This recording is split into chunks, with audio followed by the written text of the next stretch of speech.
Good morning সবাইকে। তো নোভোটেলে আমরা এসেছি। কাল আগের দিনের ভিডিওটা যারা এখনও দেখোনি প্লিজ দেখো। আমরা নোভোটেলে ভাইজ্যাগে রয়েছি। তো সেখান থেকে 6th ফ্লোর থেকে এই অসাধারণ ভিউটা কিন্তু রুমে বসেই দেখতে পারবে। আর আমি অপেক্ষা করেছিলাম কখন সকাল হবে আর এত সুন্দর ভিউটা দেখব। সত্যি মুগ্ধ হয়ে গেলাম, অপূর্ব লাগছে। তাই দেরি না করে গরম গরম চা নিয়ে বসে গেলাম এত সুন্দর নেচার এনজয় করার জন্য। তো চা ঠা খেয়ে আমরা চলে গেছিলাম একদম ছাদে। হ্যাঁ, দেরি করিনি কারণ ছাদটা অসাধারণ। আর ছাদটা তোমাদের দেখাই, ছাদ থেকে ভিউটাও আমি তোমাদের দেখাবো। এই যে রেড কালারের কার্পেট দেখতে পাচ্ছ, এটা কিন্তু মর্নিং ওয়াক করার জায়গা। অনেকটা জায়গা জুড়ে রয়েছে প্রায়। বাট আমি ভিউটা দেখার জন্য খুব অপেক্ষা করেছিলাম যে সকাল কখন হবে। চলো তোমাদেরকে ভিউটা দেখাই।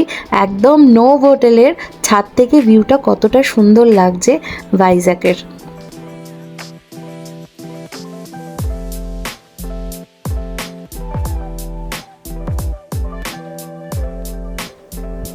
এই যে হোটেলের সামনে এই সমুদ্রটা কি অপূর্ব লাগছে, মানে কতটা দেখা যাচ্ছে আর কতটা ভালো লাগছে।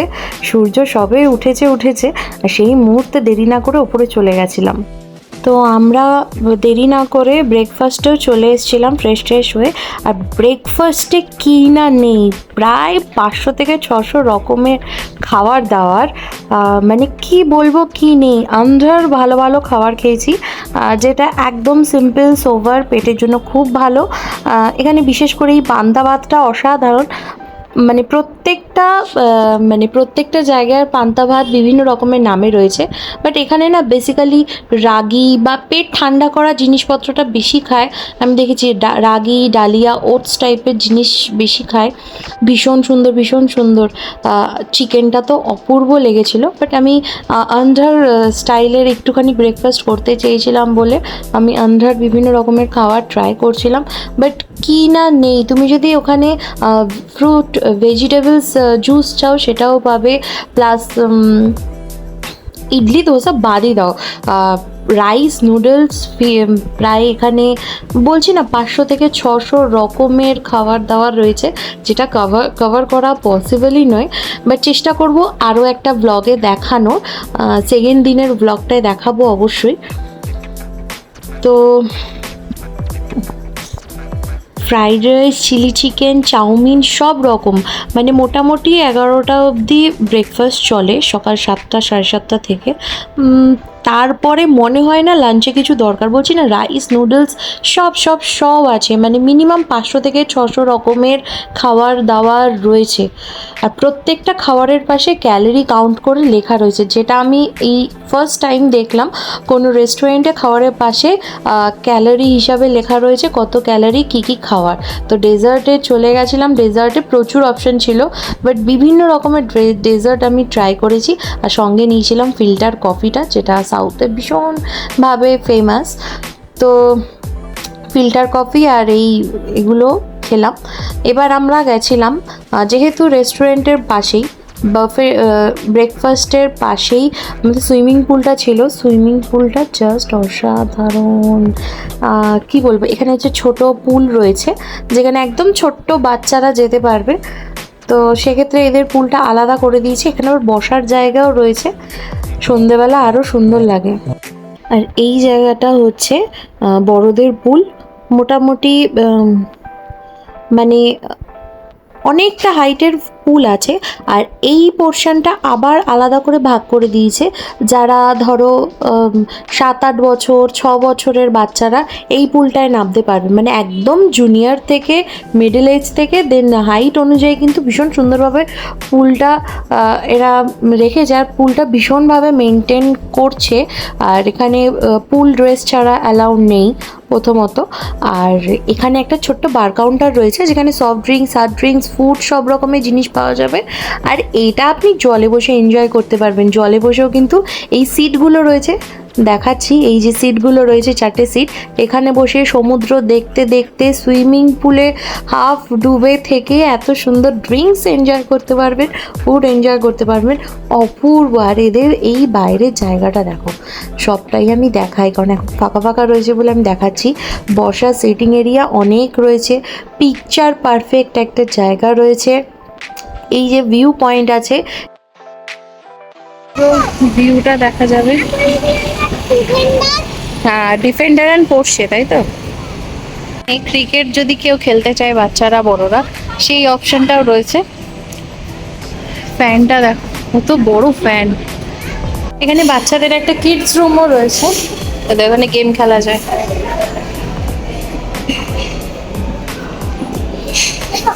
হ্যাঁ, যেটা ইচ্ছে। Easy, medium, medium, medium. চলো গাড়িটা চালাও, start. Waiting for more players. আচ্ছা, দুজন লাগবে। চলো আমি খেলি একটুখানি। এটা দারুণ, মানে বাচ্চাদেরকে ক্যারাম রয়েছে। চলো, এই গেমটা বেশ সুন্দর লাগলো। সিরিয়াসলি এটা একটা মজার গেম। আর্চর মধ্যে মানে প্রত্যেকটা এজ হিসাবে গেমগুলো করা রয়েছে, যেমন পাজল। আর্য এটা খুব মজা পেয়েছে। বিভিন্ন রকমের গেম, মানে ছোট থেকে বড়, মানে 2-3 বছরের বাচ্চারাও যে গেম খেলতে পারবে, সব অপশনটাই কিন্তু রয়েছে। এটা ইন্টারেস্টিং লাগলো। কালকে দেখিনি, আজকে দেখলাম। আর্য কেমন লাগছে? ভালো লাগছে। মজা পেয়েছিস? আপনারা এসেও খেলতে পারেন। হ্যাঁ হ্যাঁ, সবাই খেলবে এখানে। প্রবলেম আছে যে লিফটে উঠতে গেলে রুম কি মাস্ট, কারণ রুম কি ছাড়া লিফট চলবে না। ওখানে কার্ডটা এখানে ট্যাপ করতে হয়, দেন আমরা কোনো ফ্লোরে পৌঁছাতে পারবো, আদারওয়াইজ পৌঁছাতে পারবো না। অনেকবার ফেসেছি, কার্ড হয়তো আমার হাজবেন্ড নিয়ে গেছে, আমি ওপরে যাবো কি করে রুমে, সেক্ষেত্রে খুব প্রবলেম। আবার রিসেপশনে কি বলে তারপরে অ্যারেঞ্জ করে ট্যাপ করে দেন উপরে আসতে হচ্ছে। মানে এতটাই সিকিউরিটি রয়েছে এখানে যে সবাই আসতে পারবে না, মানে আউটসাইডার কেউ যদি ঢুকতে চায় সেটা পসিবল নয়, সেক্ষেত্রে কিন্তু কার্ড মাস্ট। লিফটে এই প্রবলেমটা রয়েছে। আবার এই নিয়ে 3-4 বার আমি ফেসে গেছি। এবারে আমরা পুলে যাব, পুলটা এনজয় করব। ব্রেকফাস্ট তো দেখলে ভীষণ হেভি ব্রেকফাস্ট হয়ে গেছে, কি নেই, রাইস নুডলস থেকে সব কিছুই ছিল। এখন আমরা যাব পুলে, একটু এনজয় করব, দেন লাঞ্চ করতে একটা ভালো জায়গায় যাব।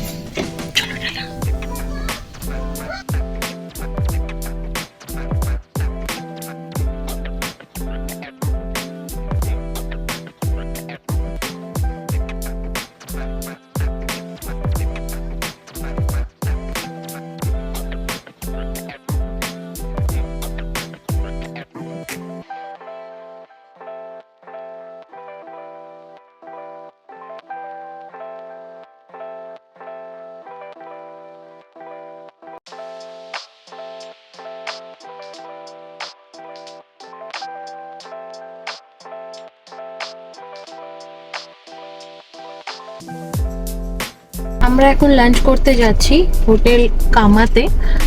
কামাত এখানে খুব ফেমাস। এখান থেকে বেশিক্ষণ লাগে না, মোটামুটি 8 মিনিট লাগে গাড়িতে। দেখি কি কি খাবার পাওয়া যায়। রিভিউ খুব ভালো দেখলাম, তো দেখা যাক।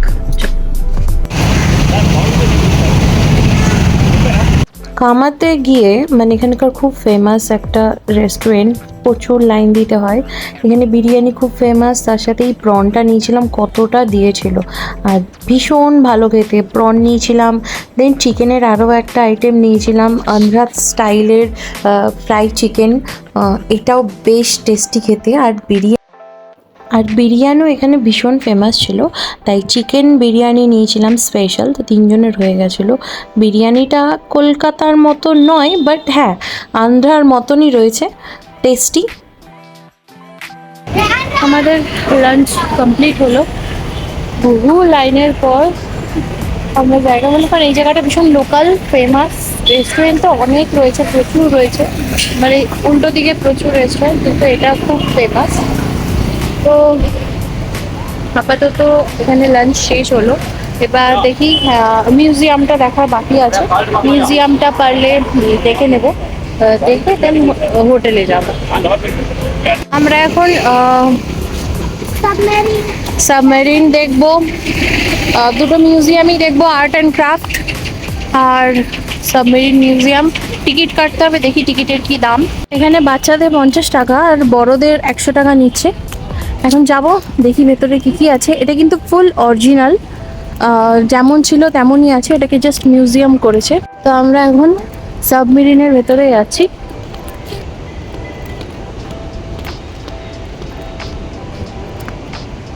আচ্ছা, এখানে ভিডিও করতে গেলে মোটামুটি 250-300 টাকা নেয়, গাইড নিলে সেটার চার্জ আলাদা। তো আমরা এসব কিছু নিইনি, মোটামুটি গুগল থেকে জেনেই আমরা গেছি। আর তোমরাও গেলে কিন্তু অবশ্যই গুগল থেকে জেনে যেও। এখন যাচ্ছি আর্ট ক্রাফট মিউজিয়াম। একটা অডিও দিয়ে দেয়, তো এটা ফ্রি। তো ভেতরে ঢুকলে একটা করে দেবে, এটা শুনে শুনে আপনি পুরো হিস্ট্রিটা জানতে পারবেন। ভেতরে দেখি কি কি আছে। কি বিষয় বলছে?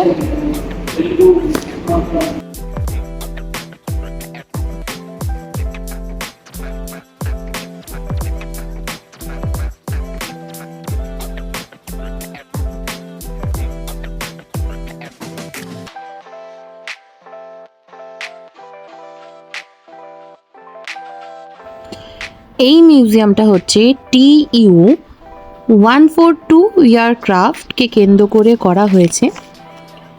বিমানটি 1988 সালে ভারতীয় নৌবাহিনীতে যুক্ত হয়। প্রায় 3 দশক ধরে এটি ভারত মহাসাগরের দেশের সুরক্ষার এবং শত্রুপক্ষের সাবমেরিন শনাক্ত করতে গুরুত্বপূর্ণ ভূমিকা পালন করে থাকে। এখানে দেখতেই পাচ্ছ বিভিন্ন রকমের মিসাইল রয়েছে। তখনকার সেনাবাহিনীরা কিভাবে যুদ্ধে এই এয়ারক্রাফটটাকে ইউজ করতো সবটাই কিন্তু তুলে ধরা হয়েছে। আমি চেষ্টা করছি পুরোটা দেখানোর, কিন্তু তোমরা গুগলে আরও ভালো পাবে। আমি যতটুকু ওখানে পড়ে জেনেছি সেটাই তোমাদের জানিয়েছি। আর অবশ্যই ভিজিট করো, এরকম ইতিহাসের বিভিন্ন রকমের মিউজিয়াম জানার জন্য বাচ্চারাও জানতে পারবে আর আপনারাও জানতে পারবেন, কারণ এগুলো আমাদের ভারতের গর্ব, ভারতের ভবিষ্যৎ। তো সেই হিসাবে কিন্তু অবশ্যই মিউজিয়ামগুলোতে ভিজিট করবেন আর সুন্দর সুন্দর জিনিস দেখতে পারবেন, যেটা আপনারও গর্ব হবে আপনি ইন্ডিয়ান হয়ে। তো দেখতেই পাচ্ছেন মিউজিয়ামটা কিন্তু ভীষণ সুন্দরভাবে মেনটেন করে প্রত্যেকটা জিনিস বুঝিয়ে, কোনটা কিভাবে ইউজ হতো, কত সালে ইউজ হয়েছে, কিসের জন্য ইউজ হয়েছে, সবটাই কিন্তু দেখাচ্ছে। আর এর বাইরে থেকে, মিউজিয়াম থেকে বেরিয়ে এই ফ্লাইটটা পুরোটাই দেখাচ্ছে। এটা কিন্তু পুরোটাই অরিজিনাল রয়েছে।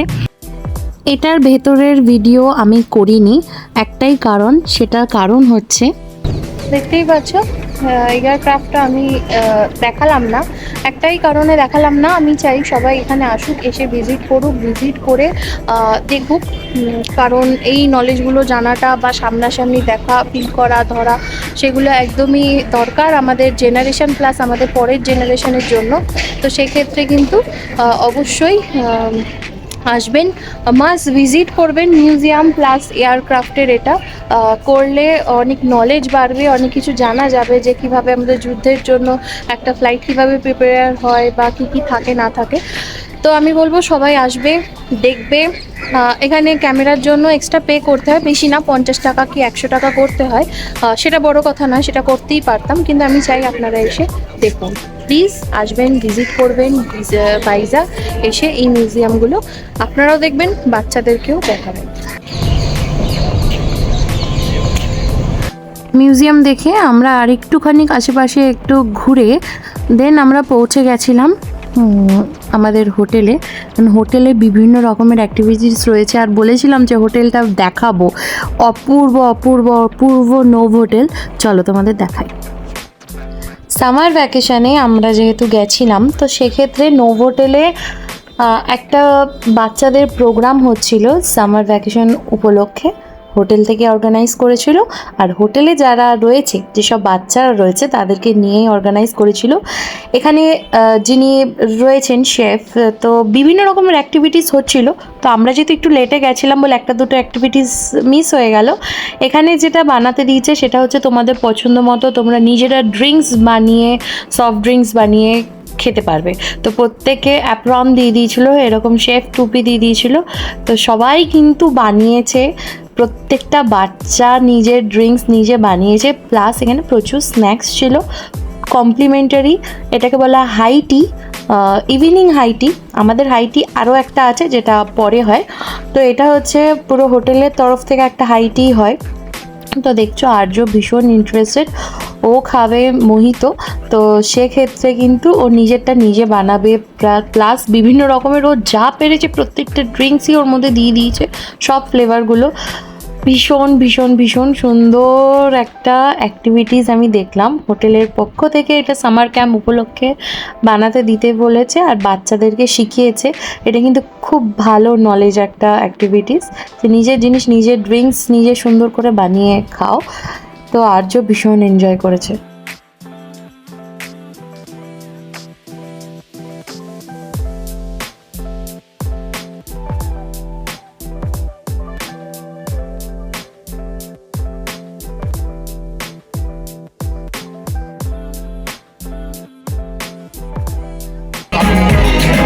কেমন? আমাদের এখন এখানে হাইটি হবে, তো এগুলো সবই ইনক্লুডেড রয়েছে এই সামার ক্যাম্প বাচ্চাদের। দেন এখানে হাইটি হবে, মানে টি, কফি, কোল্ড ড্রিঙ্ক সব কিছু। এখানে 3-4 রকমের স্ন্যাক্স রয়েছে, ভেজ নন ভেজ দু রকমই রয়েছে। আর জায়গাটা সকালে আমি দেখিয়েছিলাম, আর এখন দেখো হাইটির জন্য কতটা ক্রাউড। আর এই জায়গাটায় আমার বেশ পছন্দ হয়েছে, কারণ এখানে বিভিন্ন রকমের চাট বানাচ্ছে, যেমন ফুচকা আছে, পাপড়ি চাট বানাচ্ছে, পাও ভাজি বানাচ্ছে, বিভিন্ন রকমের চাট বানাচ্ছে। এই সেকশনটা আমার ভীষণ ভালো লেগেছে। পাস্তাও হচ্ছে। আর এই নৌকাটায় রয়েছে হচ্ছে চা, বিস্কিট, টুকটাক কুকিজ সবই রয়েছে, চা কফি যেটা চাইবে। তো এটা পুরোটাই হোটেলের তরফ থেকে কমপ্লিমেন্টারি ছিল। তো আমরা সত্যি কথা বলতে ওই ব্রেকফাস্ট, এই ইভিনিং হাই টি, প্লাস একটা ওই 7টা-8টার সময় আরও একটা হাই টি, মানে সত্যি কথা বলতে মানে কিছু না খেলেও চলবে, কারণ এখানে খাবারের এতটাই অপশান। দেখতে পাচ্ছ সমুদ্রের ধারে এত সুন্দর ছোটো ছোটো কেকও আছে, এত সুন্দর চা, স্ন্যাক্স এনজয় করতে করতে ইভিনিংটা কাটানো কার না ভালো লাগে। তো আমরা এখানে চলে গেছিলাম। এখানে একটা ফিটনেস রুম ছিল, জিম রুম, যেটা জিম রুমটা জাস্ট দেখো কত বড় না, আর এনার্জি লাগে এই জিম করতে গেলে না। এত সুন্দর একটা ভিউ দেখতে দেখতে এমনি এনার্জি চলে আসে, যে এত সুন্দর ভিউ, আর খাচ্ছ দাচ্ছ ওয়ার্কআউট করছো, অপূর্ব, জাস্ট অপূর্ব। জিমটাই দেখতে পাচ্ছ কতটা বড়, আর জিম থেকে ভিউটা কিন্তু ঠিক এইরকম। তো আমার রুম ক্লিন করতে দিয়েছিলাম, ক্লিন করে দিয়েছিলাম। আর কি সুন্দর দুটো একটা খরগোশ বানিয়েছে টাওয়েল দিয়ে। আর্যর ভীষণ ভালো লেগেছে, ও বলছে আমি এটা নিয়ে যাই। আমি বলছি না, একদমই নয়।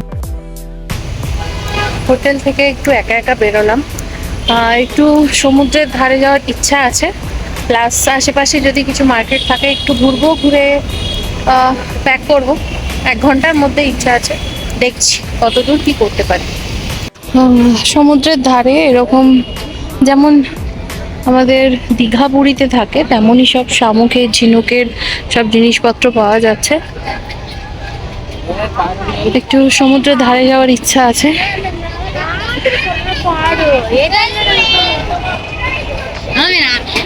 আমাদের দীঘা পুরী মন্দারমণির মতো এখানেও এই মাছ ভাজা বিক্রি হচ্ছে।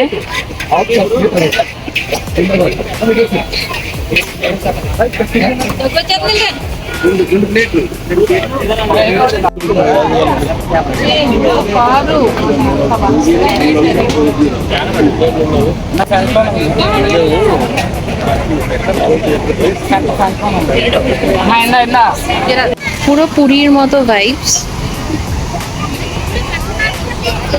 পুরো পুরীর মতো কত লোক।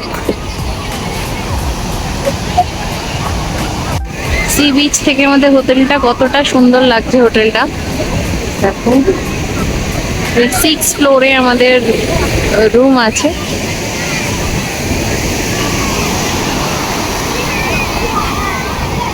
দারুণ লাগছে, জাস্ট দারুণ লাগছে।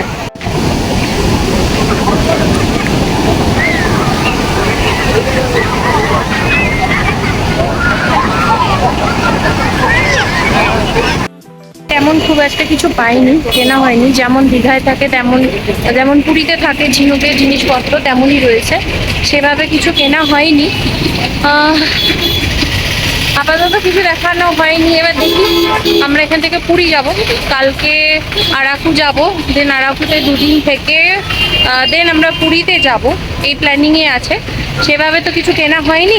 যেমন নর্মালি সমুদ্রের ধারে থাকে ঝিনুকের জিনিস তেমনই আছে, শপিং করার মতো এখানে কিচ্ছু নেই। তো একটু ঘুরে ঠুরে এখন আমি যাই হোটেলের দিকে। কালকের মতো আজকে আমাদের আরেকটা হাইটি রয়েছে। একটা ইভিনিংয়ে হয় 6টা থেকে, না 4টে থেকে 6টা, আরেকটা হয় হচ্ছে 6টা থেকে 8:30।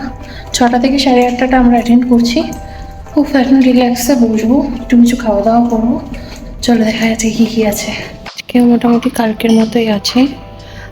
Veg Manchurian, mix veg pakora, মানে কি বলে ওটাকে, বেগুনি। এটা হচ্ছে ফিশ ফিঙ্গার অ্যান্ড লসুনি মুগ টিক্কা অ্যান্ড ড্রিঙ্কস, কফি, টি, নেই কফি নেই। স্ন্যাক্স নিয়ে নিয়েছি, এবার খাওয়ার পালা। বহুত জোর খিদে পেয়েছে, পেস্ট্রি খেতে খুব ইচ্ছা হচ্ছে। এখানে ম্যাঙ্গো ফেস্টিভ্যাল হচ্ছে, তো ম্যাঙ্গোর সব কিছু পাওয়া যাচ্ছে। এটা আমাদের হোটেলের মধ্যেই। তো আজও